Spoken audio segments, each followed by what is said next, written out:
श्री स्वामी समर्थ. मी अंजली कुलकर्णी स्वागत करते तुमचं आपल्या यूट्यूब चॅनलमध्ये, ज्याचं नाव आहे माझी स्वामी सेवा. आजपासून अधिक महिन्याला सुरुवात झालेली आहे. बऱ्याच महिला, बरेच पुरुष आपल्याकडून जेवढं शक्य होईल तेवढा सेवा करायचा प्रयत्न करतील.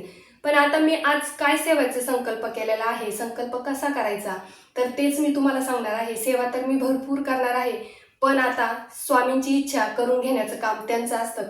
करता करविता फक्त आपले स्वामी माऊली आहेत. तर बघू, आता मी संकल्प तर करणार आहे, म्हणजे केलेला आहे. आणि मी ते लिहून पण ठेवलेले, कारण की 2-3 दिवस आपल्याला आठवण राहत नाही आपण नेमकं कोणत्या सेवा करणार आहे. त्याच्यामुळे मी एका पेजवर लिहून ठेवलेलं आहे, जेणेकरून मला विसर न पडावा, म्हणून मग मी ते माझ्या माहितीसाठी लिहून ठेवलेले. तर मी कोणत्या सेवा करणार आहे, आता आज झालेला आहे अधिक मास सुरू. माझी आज पूजा पण झालेली, पूजा मिस्टरांनी केली, पण माझी जी पण काही स्वामींची नित्यसेवा आहे तर ती मी केलेली आहे. माझी नित्यसेवा वगैरे सगळं झालेलं आहे. घरचे सकाळच्या ज्या पण काही सूर्याला अर्घ्य, तुळशीला पाणी, ते सगळं काही माझं झालेलं आहे. आणि आता आजपासून माझ्या सेवेला मी सुरुवात करणार आहे. सेवेला म्हणजे संध्याकाळच्या ज्या सेवा आहे आता त्या इथून पुढे मी आजपासून सुरुवात करणार आहे. थोड्या वेळाने मी पूजा पण मांडणार आहे. पूजेचा व्हिडिओ जो आहे तर तो शॉर्ट तुम्हाला दाखवेल, तर तो तुम्ही बघून घ्या. ज्याला पूजा मांडायची असेल तर तो अवश्य मांडू शकतो. अगदी साधी आणि सोप्या पद्धतीची पूजा मी मांडणार आहे. तर चला बघू मी कोणत्या सेवा करणार आहे आणि कशासाठी करणार आहे. मला कुठलाही म्हणजे स्वतःसाठी मी कुठलीही सेवा केलेली नाही आहे. फक्त मला एवढं आहे की मला फक्त परमेश्वर अनुभवायचा राहतो आणि तो कुठल्या ना कुठल्या रूपात मला दर्शन देऊनच जाईल, एवढी तर खात्री आहेच मला. पण मग आता मी हा व्हिडिओ करण्याचं कारण म्हणजे आता बऱ्याच महिला आहेत तर त्यांना सेवा करायच्या आहेत. आता बघा, हा जर व्हिडिओ तुम्ही बघताय आणि तुम्हाला रात्रीपर्यंत इच्छा आहे आज मला करायचंय, हा व्हिडिओ तुम्ही पहिल्यांदा पाहताय, तुम्हाला सेवेचा व्हिडिओ आज तुम्ही बघताय, तर तुम्हाला वाटतंय का नाही मला पण सेवा सुरू करायची आहे, तर मग मी काय करू, तर तुम्ही रात्रीपर्यंत सेवेचा संकल्प करू शकता. आज पूर्ण दिवस तुम्ही कधीही संकल्प करू शकता. पूर्ण दिवसामध्ये कधीही सेवेला सुरुवात करू शकता. काहीच हरकत नाहीये. जेवढी जमेल ना, मी तर म्हणते खरंच कळकळीने मी प्रत्येक व्हिडिओमध्ये सांगते की जेवढी जमेल तेवढी, शक्य होईल तेवढी तुम्ही सेवा करा. खरंच अनुभव येतो, मनापासून करा. आणि म्हणतात ना, आपण जे पण काही उपाय करतो, जे पण काही सेवा करतो त्याच्यावर विश्वास ठेवा. खरंच आपल्या सेवेला फळ मिळतं, हे मी तुम्हाला कायम सांगत राहते. तर बघा मी कोणत्या सेवा करणार आहेत, मी लिहून ठेवलेलं आहे. स्वामी नित्य सेवा तर माझी सकाळी करणार आहे मी. जर ब्रह्ममुहूर्तावर मला शक्य होईल तर मी ते करणार आहे, कारण की दिवसभर आपल्याला दुसऱ्या पण सेवा करायला वेळ मिळतो. आणि शिवाय आपल्याला घरात पण भरपूर कामं राहतात आणि घरातले कामं सुद्धा आपल्याला तेवढेच गरजेचे आहे. म्हणून फक्त देवदेव करायचा आणि घरातले माणसं उपाशी ठेवायचे किंवा घरातल्या माणसांना नाराज करायचं असं करायचं नाही. आपल्याला सेवा पण महत्त्वाची आहे आणि घरातलं काम सुद्धा महत्त्वाचं आहे. मी बऱ्याच सुनांना पण सांगेल की घरातले जे आपले वडीलधारे लोक आहेत त्यांचा आदर करा, सन्मान करा. तीच सेवा आपल्याला पुण्य देते. तुम्ही इकडे स्वामींची किती सेवा केली, कुलदेवीची आपली किती सेवा केली, आणि घरात जे तुमचे मोठे आहेत, सासू आहे, सासरे आहे, दीर आहे, तर त्यांचा जर अपमान केला तर तुम्हाला सेवेचं फळ मिळणार नाही. खरंच सांगते, त्यांचा आदर करा, तेच खरे देव आहेत आपल्यासाठी. आणि सासूंना म्हणजे जे पण काही मावशी वगैरे व्हिडिओ बघत असतील तर त्यांना सुद्धा सांगते का सुनेला सुद्धा तुम्ही जीव लावा, म्हणजेच आपले सून सुद्धा आपल्याला जीव लावेल. आणि सुनेला सुद्धा सांगते का वडीलधाऱ्यांचा आदर करा. आणि सांगायचं तात्पर्य हे, तुम्ही म्हणाल काही सांगायचं तात्पर्य असं असतं की ज्या घरामध्ये हसतं वातावरण असतं, ज्या घरामध्ये एकमत असतं, त्या घरामध्ये लक्ष्मी वास करते, म्हणजे करतेच. एवढंच सांगायचं उद्देश आहे. तुम्ही म्हणाल उदाहरण काही पण देते, सुनेचा काय संबंध, सासूचा काय संबंध, पण याच्यात हेच आहे. बघा, प्रत्येक घरामध्ये वादविवाद असतो, पण मग लक्ष्मी टिकत नाही. येणारा पैसा जो असतो तर तो चिरकाल राहत नाही, त्याला मार्ग वेगवेगळे राहतात, तर तो टिकत नाही. त्याच्यामुळे सांगते, घरात हसतं वातावरण असलं तर लक्ष्मी येण्याचे मार्ग खुले होतात आणि लक्ष्मी अखंड वास करत असते त्या घरामध्ये. तर तुम्ही अनुभव घेऊन बघा. तर चला, सांगायचं तात्पर्य एवढंच असतं. स्वामी नित्यसेवा माझी सकाळी होणार आहे. विष्णू सहस्रनाम मी संध्याकाळी केळीच्या झाडाखाली वाचणार आहे. हे विष्णू सहस्रनाम मी संध्याकाळी घरात वाचणार होते 3 सांजेच्या वेळेस, पण मी जेव्हा महादेवाच्या मंदिरात जाते, शेजारच्या मावशी असतात तर त्या काय म्हणे की आपण आहे ना केळीच्या झाडाखाली रोज अधिक महिन्यात दिवा लावू शुद्ध गायच्या. तर म्हटलं मावशी, केळीच्या झाडाखाली विष्णू साक्षात भगवान विष्णू वास करत असतात, तर मग मी विष्णू सहस्रनाम वाचेल तर तुम्ही ऐकाल का? तर मावशी म्हणे हो, मग का नाही ऐकणार. म्हटलं वेळ लागतो त्याला, तर तुम्ही ऐकाल का? तर म्हणे हो ऐकेल. तर मग मी आता असा संकल्प केलेला आहे का रोज केळीच्या झाडाखाली विष्णू सहस्रनाम वाचायचा आणि शुद्ध गाईच्या तुपाचा दिवा लावायचा. तर ही सेवा मी कशासाठी केलेली आहे, तर सगळ्यात महत्त्वाचं म्हणजे आपण जो संकल्प करतो तर ती सेवा कशासाठी, ते पण आपल्याला परमेश्वराला सांगायचं असतं. तर ही सेवा मी बघा, बरेच स्वामी भक्त आहेत की त्यांना सेवा करणं शक्य नाही. इच्छा तर आहे खूप, पण सेवा करणं शक्य नाही आहे. अपंग आहे, अंध आहे आणि त्यांची मुलं जे आहेत तर त्यांच्यासाठी त्या व्यक्तीला सेवा करायची राहती, पण ते करू नाही शकत. आणि काही जे स्वामी भक्त आहेत त्यांना जे आजार असतात, बसवत नाही, त्याच्यामुळे मग ते सेवा करू शकत नाही. इच्छा खूप असते, मनापासून इच्छा असते, त्या स्वामी भक्तांसाठी मी सेवा करते बरं का. मनात खूप इच्छा असते की मी माझ्या मुलासाठी करावं, पण ते करू शकत नाही काही गोष्टीमुळे. त्याच्यामुळेच मग मी ही सेवा कोणासाठी केलेली आहे, तर जे पण स्वामी भक्त आहेत की ते स्वामी सेवा करू शकत नाहीये, त्यांच्या मुलांना, बाळांना त्यांना आशीर्वाद पाहिजे, त्यांना सेवा करायची आहे, पण ते करू शकत नाही, म्हणून मी ही सेवा करते. का स्वामी महाराज ज्या पण स्वामी भक्तांना ही सेवा करायची आहे, म्हणजे फळ पाहिजे असेल तुमच्या स्वामी सेवेचं, तर ती सेवा माझ्या थ्रू म्हणजे माझ्याकडून मान्य करा आणि त्यांचे जे पण काही प्रॉब्लेम आहे, जे पण काही अडचणी आहेत तर ते दूर करा. माझ्या स्वतःसाठी तर तुम्ही खूप दिलेलं आहे, खूप दिलेलं आहे, मला मागायची काहीच वेळ नाही आहे. म्हणून मी हा संकल्प केलेला आहे की हा म्हणजे हातात पाणी घेऊन तुम्हाला तर माहिती आहे की बुवा स्वामी महाराज त्यांच्या इच्छा ज्या पण काही आहेत तर त्या पूर्ण करा. आणि स्वामी महाराजांना माहिती आहे कोण किती प्रामाणिक सेवेचं महत्त्व जाणतं, कोणाला किती मनापासून सेवा करायची आहे पण त्यांना ते करू शकत नाही. आपण म्हणतो आता अंध आहे, अपंग आहे, त्यांना पण मुलं बाळा असतात, त्यांचे पण भविष्य असतं, त्यांना पण वाटतं माझ्या मुलांसाठी. ते हात तर जोडतात, अंध असतात, फक्त परमेश्वराला आतून बघतात ते. तर त्यांच्यासाठीच मी ही सेवा करणार आहे की स्वामी महाराज जी पण काही सेवा आहे त्यांच्या मुलाबाळांना लागू दे आणि त्यांच्या मुलाबाळांचे स्वप्न पूर्ण होऊ दे, हीच स्वामीचरणी मी प्रार्थना करते. कारण की ते 100 नाही, जरी 10 लोकांसाठी जरी स्वामींनी एकाचं जर 10 लोकांचं जरी सेवा मान्य केल्या माझ्याकडून, तर माझ्या मुलाबाळांना 100% त्यांचे दुवा मिळणार आहे.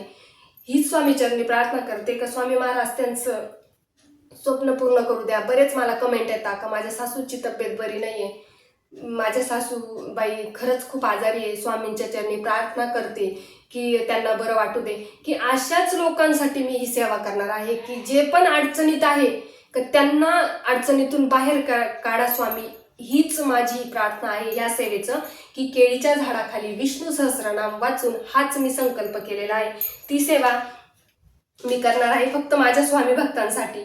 महादेवाची नित्यसेवा तर मी करणारच आहे. जेव्हा मी विष्णू सहस्रनाम वाचून 5:30ला जाणार आहे मी केळीच्या झाडाखाली, तिथे विष्णू सहस्रनाम वाचून तसंच मंदिरात जाणार आहे. जी पण काही माझी नित्यसेवा आहे ती मी काही चुकवणार नाही, ती मी करणारच आहे.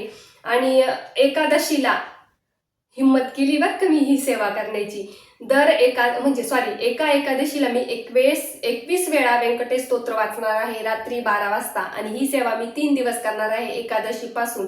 हिम्मत तर नव्हती, इच्छा भरपूर होती, बऱ्याच दिवसापासून इच्छा होती मला की ही सेवा करावी, पण मी खूप घाबरट आहे. आणि सगळे खाली झोपतात, वरती एकदम एकाच रूममध्ये आपण सेवा करायची. आणि अनुभव तर इतके येतात, कारण की कोणती सेवा केली होती बरं, मी आठवल्यावर सांगते. त्यावेळेस मला इतका म्हणजे अनुभव आलेला आहे ना की सांगू शकत नाही. फक्त ती सेवा मला करायची होती, पार पाडायची होती. 2 तास मी ती सेवा केली आहे. कशी केली फक्त माझ्या जीवाला माहिती. एक तर आधीच मी खूप घाबरते आणि मग बघू म्हटलं आता एकादशीला 21 वेळा व्यंकटेश स्तोत्र मी 3 दिवस वाचणार आहे. आणि जर ती व्यवस्थित माझ्याकडून झाली तर दुसऱ्या एकादशीला मी ओल्या वस्त्रासहित ती सेवा करणार आहे. देव काही म्हणत नाही ओल्या वस्त्राशी कर का काय, फक्त भाव पाहतो देव परमेश्वर आपली. पण माझी इच्छा आहे जर माझ्याकडून पहिल्या एकादशीला ही सेवा झाली 21 वेळेस रात्री 12 वाजता, तर मी दुसऱ्या एकादशीला ओल्या वस्त्रासहित ही सेवा करणार आहे. आणि एकादशीला मग श्रीमद भागवत पारायण संक्षिप्त तर ते मी सकाळीच वाचून घेणार आहे, एकाच बैठकीत वाचणार आहे. तर ते माझं पारायण होणार आहे आणि रोज एक दिवा तुपाचा उंबरठ्यावर लावणार आहे, जेणेकरून आपल्या घरामध्ये अखंड लक्ष्मी वास करेल. ज्यांच्या घरात आर्थिक अडचणी आहेत, आलेला पैसा टिकत नाही, पैसा येतो पण 17 मार्ग असतात, निघून जातो आणि कष्ट तर करतोच पण मग त्याला यश मिळत नाही, त्याच्यासाठी आपल्याला हा एक उपाय करायचा आहे की रोज एक दिवा तुपाचा उंबरठ्यावर लावायचा आहे. शुद्ध गाईच्या बरं का, शुद्ध गाईच्या तुपाचा दिवा लावायचा आहे आणि तो फुलवातीचा लावायचा आहे. तुम्ही पंथी घ्या, निरंजन घ्या, तुमची इच्छा. तसं काही नाही की पंथीतच लावायला पाहिजे आणि निरंजन मध्येच लावायला पाहिजे. फक्त तो उंबरठ्यावर तुम्हाला शुद्ध गाईच्या तुपाचा दिवा लावायचा आहे. एवढ्या सेवा करणार आहे मी. सेवा तर काही एवढ्या नाही आहे, फक्त ते दिसताना एवढं दिसत आहे, पण स्वामी माऊलींना माझ्याकडून करून घ्यावा हीच माझ्या स्वामीचरणी प्रार्थना आहे. तर आता ह्या सेवा सांगितलेल्या आहे मी कशासाठी. या सेवेमध्ये एकाही संकल्पामध्ये मी माझ्यासाठी माझ्या फॅमिलीसाठी नाही केलेलं, कारण की बघा, जेव्हा आपण सेवा निस्वार्थपणे करतो ना, तर ते कुठंतरी आपल्याला त्याचं फळ मिळतच असतं. पण ज्या वेळेस आपण सेवा दुसऱ्यांसाठी करतो ना, त्यावेळेस 1000 पटीने फळ आपल्याला मिळत असतं. तुम्ही अनुभव घ्या. स्वतःसाठी काहीच मागू नका आणि दुसऱ्यांसाठी मागू नका, फक्त निस्वार्थ करून बघा. भाव ठेवा, श्रद्धा ठेवा आणि विश्वास ठेवा. जी पण सेवा करतोय ना आपण, त्यातला विश्वास ठेवा, तेव्हाच कुठेतरी सेवेचं फळ आपल्याला मिळत असते. एकदा निस्वार्थ सेवा करून बघा. मी बऱ्याच वेळेस सांगते, कळकळीने सांगते, तुम्ही खरंच करून बघा. या सेवेमध्ये माझ्या स्वतःसाठी मी संकल्प काहीच केलेला नाहीये, फक्त आणि फक्त माझ्या स्वामी सेवेसाठी. स्वामी सेवेकरी जे आहे, जे खूप अडचणीत आहे, त्यांचे प्रश्न सुटत नाहीये, त्यांना खूप गरज आहे स्वामी सेवेची, पण ते करू शकत नाही स्वामी सेवा काही अडचणींमुळे. एखाद्याला बसवत नाही, एखाद्या म्हणजे आता मी नाही सांगत, बरेच प्रॉब्लेम असतात, तर त्यांच्यासाठीच मी ह्या सेवा केलेल्या आहे की जे पण माझे स्वामी भक्त आहेत, अडचणीत आहेत, त्यांच्या स्वामी माऊली अडचणी दूर करा आणि याच्यातच मला खूप समाधान मिळेल. तर आता संकल्प कसा करायचा आहे तुम्हाला मी बऱ्याच वेळेस सांगितलंय. अगदी साधा आणि सोपा करा. खूप संस्कृतमध्ये करायला जाल तर मग तुम्हीच कन्फ्यूज व्हाल.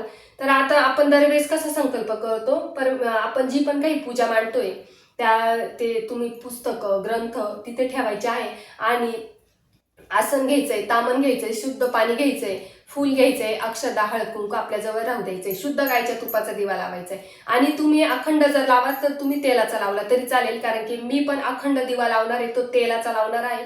आणि ज्यावेळेस मी आता पूजा मांडते ना, त्यावेळेस मी तुपाचा दिवा लावतोय. म्हणजे जेव्हा आपण पूजा मांडतो तेव्हा शुद्ध गायच्या तुपाचा दिवा लावायचा असतो आणि आपल्याला जो पण संकल्प करायचा आहे त्यावेळेस आपल्याला दिवा हा प्रज्वलित करायचा आहे. अगरबत्ती लावायची, धूप लावायचं, पूजा मांडलेली आहे, फूल वगैरे वाहून द्यायचं, आसन घ्यायचंय, बसायचंय आणि तामनात हात धरायचा आहे आणि शुद्ध पाणी हातात घ्यायचंय. त्याच्यात हळद कुंकू, पुष्प, अक्षदा, हळद कुंकू अक्षदा पुष्प घ्यायचंय आणि म्हणायचं आहे की मी अंजली. गोत्राचा उच्चार करायचा आहे आणि ज्यांना गोत्र माहित नाही त्यांनी काश्यप म्हटलं तरी चालेल. स्वतःचं नाव घ्यायचं आहे, स्वतःचं गोत्राचा उच्चार करायचा आहे आणि आपल्या मनातली इच्छा बोलायची. ते झाल्यानंतर डोळे झाकून मनापासून प्रार्थना करा की स्वामी माऊली, ही इच्छा आहे माझी, तर त्या इच्छेसाठी मी ही सेवा करते आणि हा संकल्प त्याच इच्छेसाठी आहे, तर ती पूर्ण करायची जबाबदारी तुमची. सेवा जर निस्वार्थ असेल तर आपण हक्काने मागू शकतो. तर मग संकल्प झाल्यानंतर ते जे आहे पुष्प, हळद कुंकू पाणी सहित तामनात सोडून द्यायचंय. परत स्वच्छ पाणी घ्यायचंय, परत 2दा स्वच्छ पाणी घेऊन तामनात सोडून द्यायचंय, नमस्कार करायचा आहे आणि स्वामी माऊलींना परत एकदा प्रार्थना करायची की जी पण मी काही सेवा करते तर ती तुम्ही करून घ्या, ही जबाबदारी तुमची, असं स्वामी महाराजांना मनापासून प्रार्थना करायची. आणि ते जे तुम्ही तामनात पाणी सोडलेले आहे ते तुम्हाला झाडाला टाकायचंय. असा झाला संकल्प. आता जी पण तुम्ही काही पूजा करणार आहे, ग्रंथ वाचणार आहे अखंड लक्ष्मी प्राप्तीसाठी, ती सेवा राहून गेली माझी बरं का सांगायची, की मी तुम्हाला अखंड लक्ष्मी प्राप्तीसाठी सेवा सांगितलेली बघा 10 का 15 मिनिटाची. ती कोणती सेवा आहे? 1 वेळेस व्यंकटेश स्तोत्र, 1 वेळेस श्री सूक्त, 16 वेळेस नवार्णव मंत्र, 16 वेळेस विष्णू गायत्री मंत्र, 16 वेळेस लक्ष्मी गायत्री मंत्र, 16 वेळेस कुबेर मंत्र आणि 1 माळ आपल्या स्वामी माऊलींचं नामस्मरण. ही सुद्धा मी संध्याकाळी करणार आहे. ज्यावेळेस महादेवाच्या मंदिरातून येईल ना त्यावेळेस मी ही सेवा करणार आहे अखंड लक्ष्मी प्राप्तीसाठी. तर ती पण मी सेवा करणार आहे आणि तुम्ही सुद्धा करावी, अगदी थोड्या वेळाची आहे. तर मग हां, संकल्प झाल्यानंतर मग तुम्ही पूजा वगैरे जे पण ग्रंथ आहे तर ते तुम्हाला आणि त्या दिवसापासून सेवेला सुरुवात करायची. कुठपर्यंत आलं ते पण माझ्या लक्षात नाही आहे. तर मग असं तुम्हाला पूजेची मांडणी पण मी दाखवणार आहे. तर अशी सेवा असा संकल्प तुम्हाला करायचा आहे. तर मग ही सेवा तुम्ही आजपासून म्हणजे रात्री 11पर्यंत जरी संकल्प केला, 11पर्यंत जरी सेवेला सुरुवात केली तरी हरकत नाही. देव म्हणत नाही का माझे दरवाजे बंद झालेले. आणि जेव्हा तुम्ही सेवा करता, जेव्हा तुम्ही मन लावून सेवा करता, तेव्हा स्वामींचं ऐकायचं काम असतं आणि तुमच्या इच्छा पूर्ण करण्याची स्वामींची जबाबदारी असते.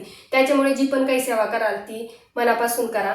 काही राहिलं असेल तर कमेंट बॉक्समध्ये मी नक्कीच सांगेल. प्रश्न तुम्हाला जर पडले असतील तर नक्कीच प्रश्न विचारा, नक्कीच मी सांगेन. आणि कळकळीने विनंती आहे का हा व्हिडिओ मी लवकर अपलोड करते का, तर बऱ्याच महिलांना ही सेवा करण्याची संधी मिळेल आणि खरंच जेवढं आपण ह्या महिन्यात सेवा करू तर त्या 1000 पटीने फळ त्याचं आपल्याला मिळत असतं. तर नक्की करा आणि सेवेचं फळ घ्या.